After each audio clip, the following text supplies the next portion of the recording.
y a mí me patrocina Reebok. Muy buenas tardes, amigos de la hora de la campana. Continuamos más bien en estas celebraciones de el año 50 de la orientación en Colombia, el año oficial. Hay que sonar las campanas durante todo el año. No significa que solamente cumplamos sus 50 años. José Israel González, quien se ha dedicado de una forma más juiciosa a este tema de la historia de la orientación, pues nos menciona que es mucho más antigua, por unos 20 años más le podemos sumar estos 50 años, pero en esta ocasión tenemos uno de los orientadores 50 más célebres que tenemos en Colombia, en Bogotá y en Colombia, nuestro colega, psicólogo y amigo Carlos Borja. Entonces, que yo le he llamado el trotamundo de la orientación, sí, es un corazón bien, bien grande. Con Carlos hemos recorrido gran parte de Latinoamérica, hemos estado en muchos eventos y hoy queremos hogar, bueno, con Carlos podríamos hablar muchísimos programas, pero hoy queremos hablar un poco del tema de la investigación. Buenas, Carlos, ¿cómo va la cosa? ¿Cómo pasaste la celebración del 26 de febrero? Muy contento y comiendo mucha torta, Amílcar, la torta de los 50 años Sí, y es una torta que no repartiéndola se toda. parte, una torta que no se parte todos los días, sino todos los días se cumplen 50 años. Entonces, por Sí, eso exacto. nos hemos dado a esta tarea de entrevistar a varios colegas orientadores que son psicólogos, que son trabajadores sociales, psicopedagogos, pedagogos reeducativos, fonoaudiólogos, terapeutas ocupacionales, que todos nos amparamos bajo esa gran sombrilla, ese gran paraguas del desarrollo humano, más que de la orientación, algo que yo creo posicionar también desde un documento que estamos lanzando este año, que se llama la Declaratoria de la Orientación 50 años o el Decálogo de la Orientación. Entonces, Carlos, como decía al comienzo, pues podremos hablar contigo muchas cosas de la orientación, pero hay dos temas importantes. Uno, de entrada, es el tema de cómo ha avanzado el empoderamiento y el posicionamiento del orientador dentro del ámbito educativo. La orientación educativa en el ámbito escolar se ha venido posicionando, de qué manera y qué nos hace falta. Bueno, yo creo que el uso de la tecnología, Amílcar, ha sido algo significativo para ese empoderamiento, pues por lo menos esta década desde que yo puedo decir que soy orientador escolar, ¿no? Trabajo en las instituciones educativas y que gracias a esa tecnología y a ese uso de las redes y las comunicaciones, creo que hemos logrado conectarnos, sintonizarnos, unirnos y articularnos en torno a temas comunes. Sin embargo, también ha mostrado la otra parte, ha mostrado que es como en un baile, como cuando estamos en un baile que vamos hacia adelante y hacia atrás, ¿no? Entonces a veces como que creemos que hemos avanzado y volvemos a retroceder y a veces no es por nuestra causa, sino que es un fenómeno que yo no he entendido con todo respeto, obviamente, de algunos directivos docentes, es el trato y los imaginarios y todas esas creencias que hay alrededor del orientador y lo que el orientador es, lo que hace, su quehacer, su rol, incluso sus funciones, teniendo documentación y normatividad de qué ha hecho y lo que tú dices de ese avance que hemos tenido, incluso en lo conceptual, en lo procedimental, en lo epistemológico, en lo filosófico, en que en esa evolución y esa transformación que hemos tenido del cargo desde que nació hace 50 años como un servicio de orientación y asesoría a volvernos un docente orientador escolar y es que resultamos nosotros haciendo infinidad de funciones y de actividades. Entonces, bien lo decía Martica Paredes, nuestra presidenta del Sindicato de Orientadores, que el orientador no hace nada, pero hace de todo. Entonces, es más o menos esa paradoja, Milcar, que hemos tenido entre ese avance y retroceso frente a la orientación, pero creo que sí ha sido logros, han habido logros Sí, ahí. tú mencionas varios campanazos, ahí tendría que como tres o cuatro, pero uno de ellos tiene que ver con esa transición. Yo ingresé no siendo docente orientador, sino siendo orientador y asesor escolar. Además, por mi formación como psicólogo organizacional, dije, no, pues aquí es donde me necesitan. Pero en la práctica, realmente, creo que muy pocos orientadores en muy poco tiempo han sido realmente asesores. Como tú bien lo dices, bien lo has dicho, y como en algún momento se nos conocía como los toderos de la educación, como que para todos son buenos, soy bueno, inclusive para dictar cursos de tránsito, que fue las primeras tareas que me asignaron. Bien, pero entonces entre esa transición de ser asesor a ser docente, bueno, yo creo que también ahí se va perdiendo ese perfil del asesor, que es bastante importante para el posicionamiento. Entonces, en esta nueva década, como tú bien lo dices, el orientador se ha venido posicionando dentro de la línea del docente. Y digo yo que muy enmarcado en los beneficios que eso implica, de trabajar 6 horas, el que no lo aplican las 8 horas, el de vengar horas extras, etcétera, etcétera. Pero creo que ahí se está perdiendo una dimensión importante, como decía, que es la dimensión de la asesoría. Y por eso, pues, nos toca hacer una gran cantidad de cosas. Eh, Cosas que diferenciamos, el empoderamiento y el posicionamiento. Me parece que es fundamental en el empoderamiento del orientador, algo de lo cual tú eres líder muy reconocido, y es el tema de la investigación. Pregunta, ¿por qué el orientador escolar tiene que hacer investigación? O una pregunta previa, ¿tiene que hacer investigación el orientador para ejercer su labor? Sí, Amilcar, yo creo que más que el que tenga que hacer es un tema de un deber. Digamos que desde la ética investigativa, ese deber moral de que nosotros tenemos que investigar en las instituciones, y digamos que es como una responsabilidad social que tenemos con la comunidad escolar, el que nosotros investiguemos, porque tú sabes que la investigación, aunque la investigación, digamos, tiene un sentido humano muy profundo de transformaciones, de descubrir la verdad, de encontrar causas de algo, de resolver, sí, incluso de preguntarnos a nosotros mismos en ese empoderamiento personal y el posicionamiento, obviamente, de la orientación desde la investigación.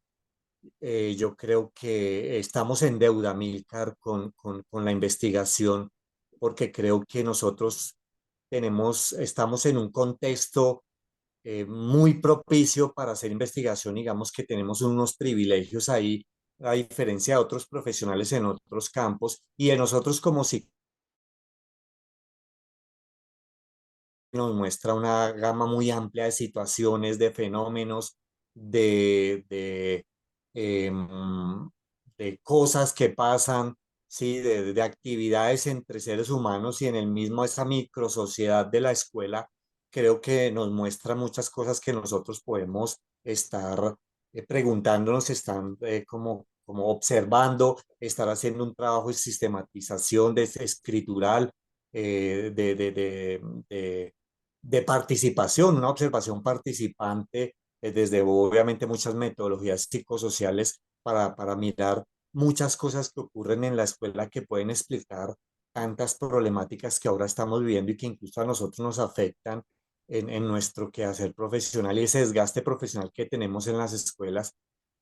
Por un lado, y por el otro, que hay una normativa. Es que lo interesante es que en el sector educativo hay una normativa educativa que alienta, que incluso como decreta la investigación. El gobierno, a través de muchas normas, que quienes quieran conocerla, pues con gusto nos escriben, nos contactan y nos dicen, mira, aquí están las normas que dice que nosotros, que la investigación es necesaria en el contexto educativo, en la educación, pero que nosotros realmente...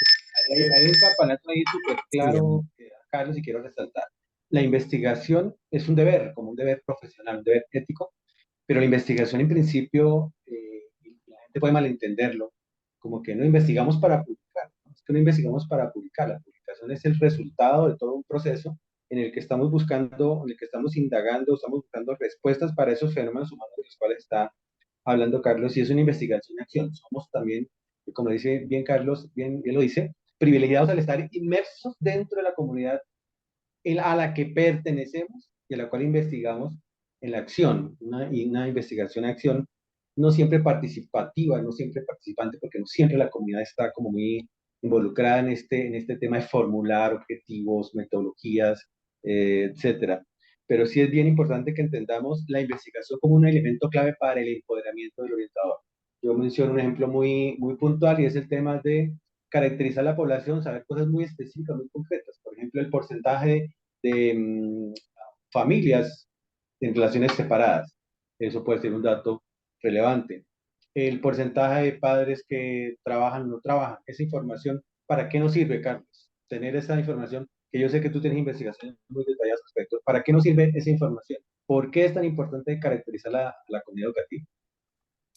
Bueno, aparte de que es una de nuestras funciones que se estableció en la resolución 3842 del 2022, que cambió las que traíamos y que nos exige que tengamos un plan de orientación y que aparte de eso hagamos una caracterización institucional. Y la ley 2025 de 2020 sobre familias le pide a la institución que haga exactamente eso, es lo que nos da a nosotros mucha información de nuestro contexto, aterriza, digamos que eso es un tema de valoración, de diagnóstico, un panorama de riesgos que nos muestra las familias cómo están, qué necesitan, cómo ven la escuela, los estudiantes, qué van a buscar la escuela, por ejemplo, que es parte de lo que hemos investigado, ese sentido de la escolaridad que tienen los estudiantes de que no necesariamente van ahora a estudiar, sino que por muchas otras razones, lo cuales nos van permitiendo dirigir las acciones, dirigir las políticas educativas, la misma institución obviamente se organiza alrededor de eso, acciones. Bien, Carlos, otro campanazo ahí es el tema del sentido de la escolaridad. Pero antes que eso, la investigación es necesaria para establecer líneas de base. Si no tenemos una línea de base de referencia, pues tampoco tenemos con qué contrastar la efectividad, la eficiencia o la eficacia que nuestro trabajo puede tener. Creo que eso es importante dejarlo en claro. Y segundo, una discusión muy reciente que tenemos ahorita en la localidad de Usaquén, de la cual está enterado Carlos, es el tema de que, bueno, de pronto un directivo docente dice, no, aquí sobran orientadores. ¿Cómo así que sobran orientadores? ¿Con base en qué criterios? No, que un parámetro. ¿Cuál parámetro si no tenemos un parámetro oficial? Entonces, si no hay un parámetro sobre qué decimos, oigan, necesitamos más o menos orientadores. Entonces, allí es importante establecer justamente esas dinámicas de cada uno de los factores. Número de alertas, digamos, biopsicosociales, como lo hemos llamado en algún momento, o las famosas alertas de la plataforma Secretaría de Educación, que recordemos algunas. Tenemos el tema del embarazo en la adolescencia, tenemos el tema de las violencias, tenemos el tema de psicoactivos, que del cual trataba hoy con estudiantes de 11, el tema de los mismos trastornos relacionados con el aprendizaje. Entonces, esa caracterización yo creo que muy pocos colegas la tienen sistematizada. ¿Sí? O sea, sabemos que existen esos fenómenos, sabemos que hay embarazos, sabemos que hay consumo psicoactivos, sabemos que hay violencia, sabemos que hay embarazos, pero no necesariamente la tenemos sistematizada. Entonces, ese es un tema que es interesante, sobre todo hablar de un escenario de riesgo para una madre. Eso que estoy planteando, ¿cómo lo ves, Carlos? Si planteamos la idea de que todos los orientadores tuviéramos una caracterización con base en la cual establecer un parámetro, ¿eso tendría lógica? ¿Lo podríamos hacer a mediano o corto plazo? ¿Es viable o no es viable?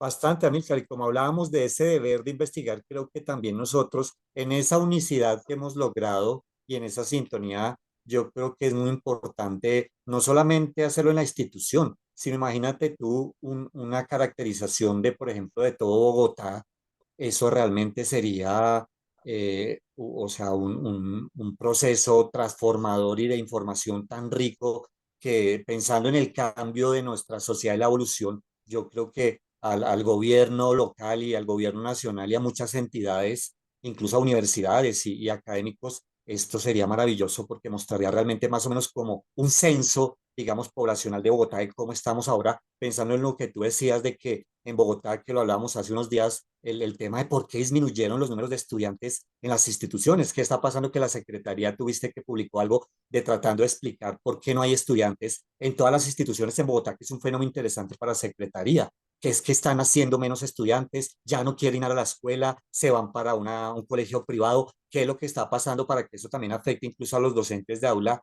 que están devolviendo tanto a secretaría para que sean reubicados en otros colegios? Entonces yo creo que todo esto es muy, muy interesante ver si es que la población nuestra y la población bogotana empezó a decaer, Amílcar, como muestran las estadísticas de que ya están naciendo menos humanos y que en Latinoamérica también hay mucho menos nacimiento hacia dónde va, digamos, la Tierra, digamos, pensando en algo así muy, muy lejos, muy longitudinal y trascendental que está pasando pues, desde la escuela, mostrar algo socialmente que puede ser muy relevante. Muy bien. En la, Bien, bien, es muy claro eso, Carlos. Es fundamental también y bien interesante que lo estemos también.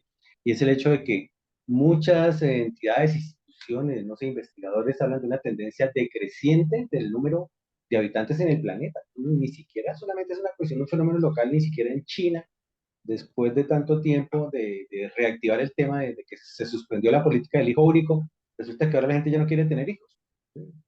La gente no quiere comprometerse con el tema de, uy, no, un hijo es una responsabilidad muy grande, no tenemos con qué sostenerlo, mire ese apartamento cada vez más pequeño, cada vez más caro. O sea, hay unas megatendencias, ¿no? Es decir, que es interesante que la orientación tenga en cuenta ese tipo de cosas. Otros fenómenos de pronto más específicos que podrían ser interesantes de investigar, como digo, no solamente por el hecho de que es interesante el fenómeno, sino por la implicación que tiene en nuestra población. Pero el simple hecho de que disminuya la población hace que disminuyan las alertas psicosociales en una comunidad. ¿Qué piensas? sí, pues claro que sí, Amílcar, porque o sea, de muchas maneras esto afecta todo el proceso educativo, todo el proceso escolar. Ya en realidad se tienen que ir pensando en diferentes, incluso nosotros nos tenemos que replantear también como orientadores, pensando en eso, que ya no haya cosas que reportar, que nos hemos diseñado un poco de protocolos de rutas que yo digo jocosamente que nos volvemos los protocolarios, ¿no? Porque entonces ya el orientador Sí. lo único que tiene que hacer es estar reportando alertas, informando, denunciando, reportando a las entidades respectivas, pero pensando en el tema pedagógico como docentes y en el tema de la orientación como oriental, que ahí como que muchas cosas empiezan a perder sentido y hasta uno pensaría que un robot, que la inteligencia artificial, entonces dicen, ah, bueno, pongamos, démosle unos criterios al robot, a la inteligencia artificial, y ya entonces el orientador ahí que pasaría como otras profesiones, es decir, ah, ya pues entonces como hay unos criterios, ese robot empieza a reportar dependiendo de eso que fue lo que hicimos en alguna época. Sí, La exacto. escala de riesgos Bien, biopsicosociales, por ejemplo. sí, exacto. Bien, creo que he ido al extremo. Ese es ahí también un campanazo, una alerta bien, bien grave que tenemos, porque así como le decía Carlos, básicamente hemos venido hablando del modelo jurídico remisionista protocolario. O sea, si el papel del orientador simplemente es remitir, pues eso lo puede hacer un programa y lo puede hacer mejor, tal como lo dice Carlos, dándole unos criterios de qué casos hay que remitir, a dónde hay que remitirlo y listo. Eso sería una cuestión de carácter administrativo y las IA ya han demostrado que todo lo administrativo va a ser administrado por ellas. Todo lo que sea, digamos, que cumpla con esta mecánica de darle una información y pedir una respuesta, pues se va a hacer. Inclusive lo legal.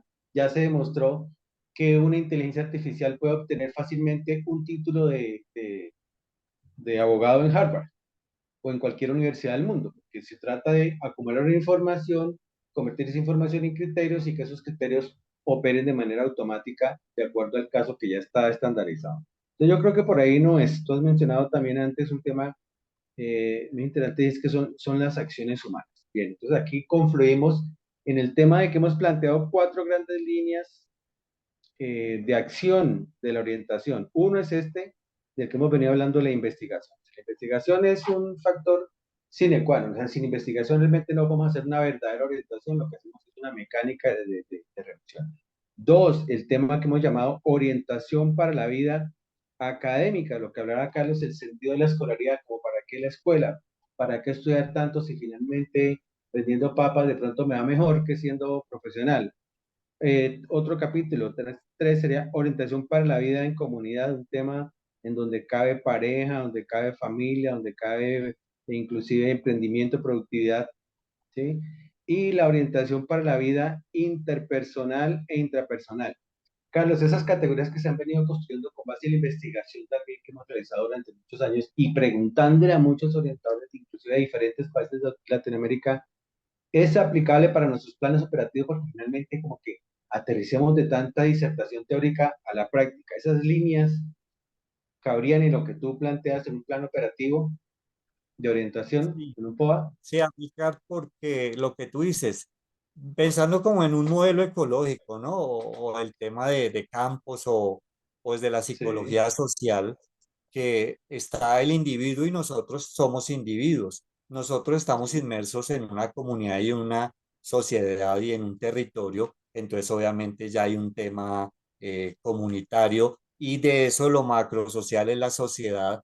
Entonces todo eso es como atraviesa y nuestras acciones no se pueden quedar solamente en la atención individuo a individuo, sino que eso tiene que proyectarse del individuo a su núcleo familiar, luego a su núcleo territorial, luego a su comunidad y luego a la sociedad, en lo cual yo digo que el orientador, afortunadamente, que ha sido uno de los logros maravillosos para mí, es que nosotros le apuntamos a la escuela, pero en esas acciones y en esos logros hemos impactado también la sociedad.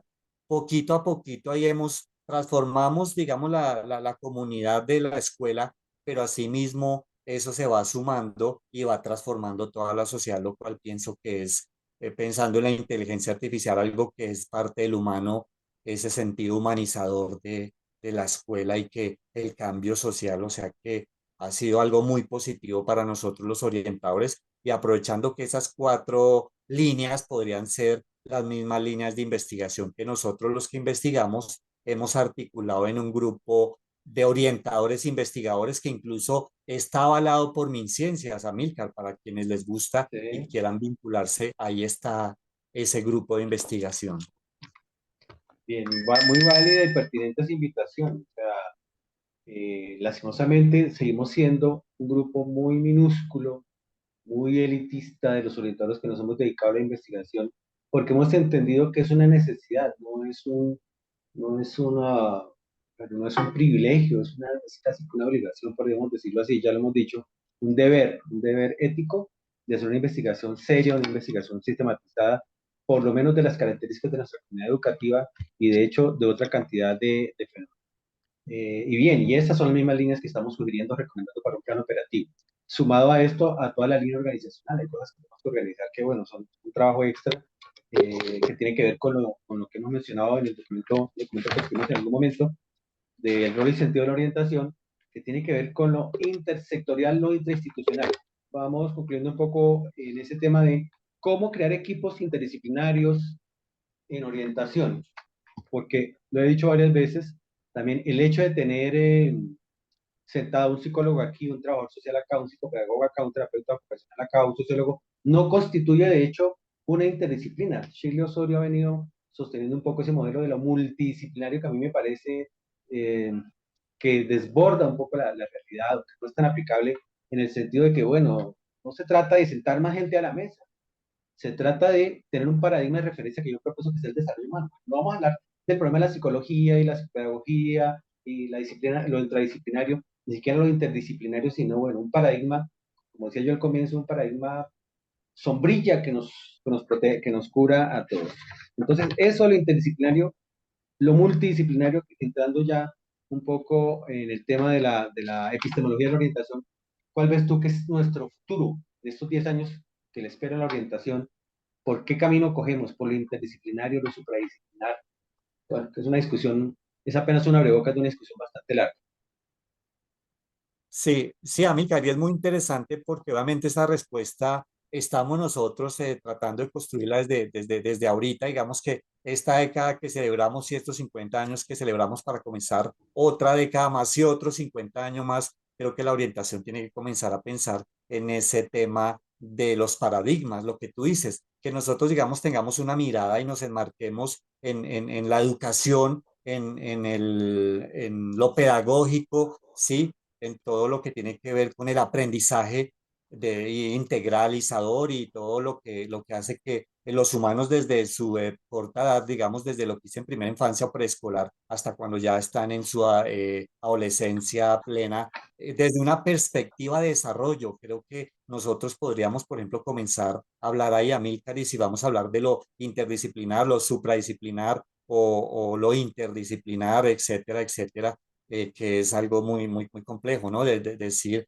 ese paradigma, si vamos a tener un paradigma unificador, no solamente aquí en Colombia, sino incluso en toda Latinoamérica, que es la discusión que hemos venido dando desde un tiempo para acá, de si realmente nosotros necesitamos, y yo creo que si incluso el Plan Nacional de Orientación Escolar que fue validado por el MEN en el 2019, que es una carta de navegación, se acerca. También hay una parte que incluye lo epistemológico, todo eso conceptual que es una construcción propia del orientador, que puede llegar a volverse un paradigma, Milka, pues no sé, una Sí, política de exacto. orientación. Sí.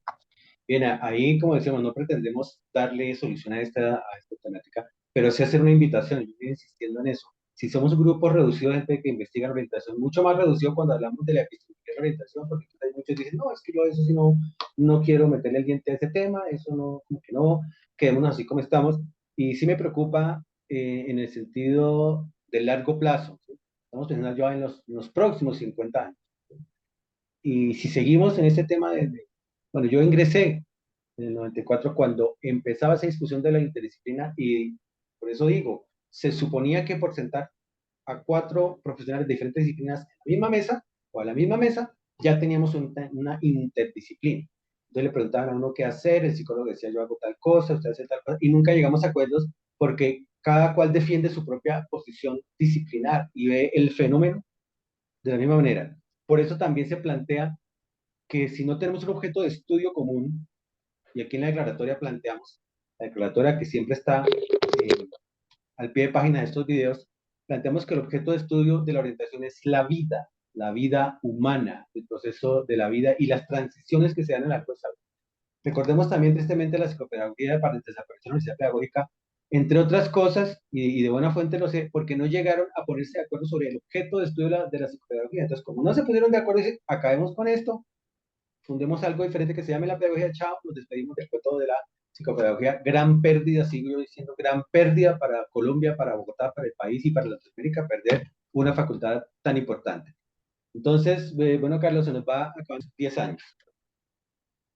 Bueno, pensando nuestra Universidad Pedagógica Nacional, que ha hecho estudios con orientadores y ha mostrado esa dispersión, esa disparidad que yo no sé si él me la tenía pensada, pero ha enriquecido, digamos que dijo ciertas profesiones no licenciadas y ciertas licenciaturas van a integrar la orientación escolar en Colombia. Creo que eso ayuda a darle una riqueza, como tú dices, esa interdisciplinariedad y esos diferentes campos de conocimiento que nos ha unido en la diferencia. Entonces yo lo que invito es a seguir, a tratar de todas esas situaciones que vimos en la escuela, de que tengamos ciertos, como se dice, como rigor, ciertos rigores, cierta ética, que lo hagamos no solo por investigar y publicar un paper, sino que realmente todo eso se revierta en la misma comunidad y qué mejor que es de la orientación escolar para ir mostrando nuestra gestión, nuestro posicionamiento, el empoderamiento que nosotros tenemos desde lo investigativo. Entonces yo invito a que nosotros, porque hay muchos proyectos y actividades que hacen nuestros colegas maravillosos, pero no las conocemos porque no, ni siquiera hablan de eso, es algo como el día a día,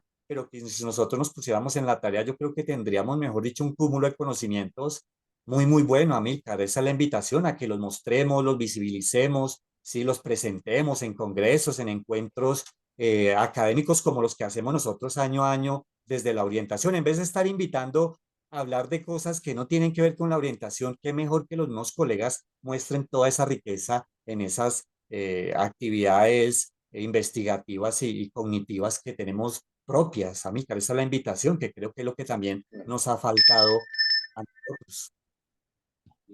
Tú mencionas el ministerio y recuerdo que más o menos en 2005, que empezamos a hacer ese trabajo de investigación, uno de los documentos del ministerio sí referenciaba unas tres grandes líneas que se siguen manteniendo y por eso, de alguna manera, seguimos hablando de por qué los equipos interdisciplinarios. Se buscaba por unos tres miradas. La mirada psicológica, se dice, bueno, para este tema de la escuela se necesita la mirada psicológica, se necesita la mirada del psicopedagogo, se necesita la mirada sociológica del sociólogo por lo menos, y la mirada terapéutica. Esa era la cuarta línea de la que se hablaba en ese momento. Por eso se constituyeron esos equipos disciplinarios bajo estas características, pero finalmente lo que encontramos es que cada orientador está en su colegio o en su jornada solo contra el planeta.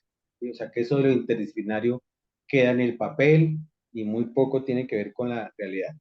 Pero bueno, cerremos con una invitación que yo considero que sigue siendo importante, un encuentro que nos debemos, Carlos, y es, creo que el IDEM nos ha respaldado en diferentes ocasiones y en diferentes momentos.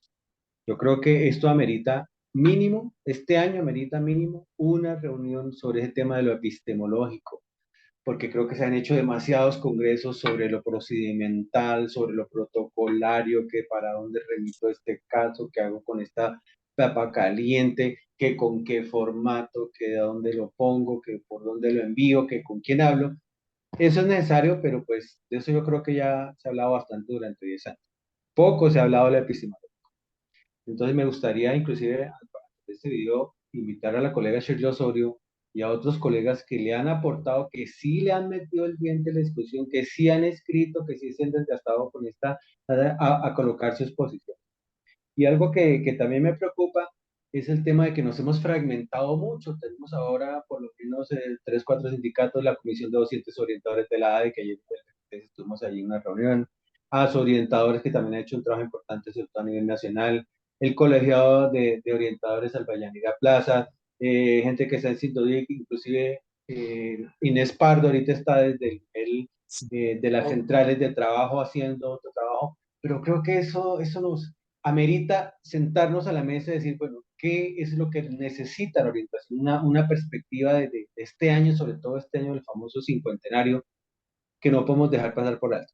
Entonces yo sí me atrevería a hacer una invitación, y Carlos, para que nos encontremos en el IDEP y hagamos una discusión del epistemológico de la orientación. Yo sigo sosteniendo mi posición de que, bueno, no vamos a resolver el tema desde lo interdisciplinario, ni lo transdisciplinario, ni lo disciplinario de ninguna manera, sino que tenemos que ir a lo supradisciplinario, encontrar una disciplina que nos cubra a todos, y no encuentro más que la del desarrollo humano, tener ese paradigma con un paradigma sombrilla que puede abarcar nuestras acciones psicológicas, pedagógicas, sociológicas, sin caer en el sociologismo, sin caer en el psicologismo y sin caer en la perspectiva de que todo tiene que ser desde la mirada pedagógica, pues que sí es importante porque estamos trabajando en el ámbito educativo, pero creo que hay que tener una mirada mucho más ancha. Entonces, Carlos, felices 50 años, esperamos vernos presencialmente pronto. Sé que vas a estar estudiando el colegio, no vamos a hablar un poco de ese tema, pero siempre eres bienvenido y siempre tus aportes son importantes, sobre todo porque yo reconozco públicamente que eres de los orientadores más sistemáticos, más dedicados y más pulidos, digamos, por decirlo de esa manera, en cuanto al rigor académico. Entonces, Carlos, bueno, creo que ha sido un episodio muy interesante en la hora de la campana. ¿Algo más para despedirnos? no, Amílcar, que muchos campanazos. Toca que le baje los campanazos un poquito, pero bien. Ok. Bueno, Carlos, como esto se llama A la hora de la campana, nos vemos en la próxima, la hora de la Listo, campana. Esperamos encontrarnos con otros 50 orientadores célebres este año. Muchísimas gracias por su tiempo. listo, Hasta pronto. igualmente. Saludos.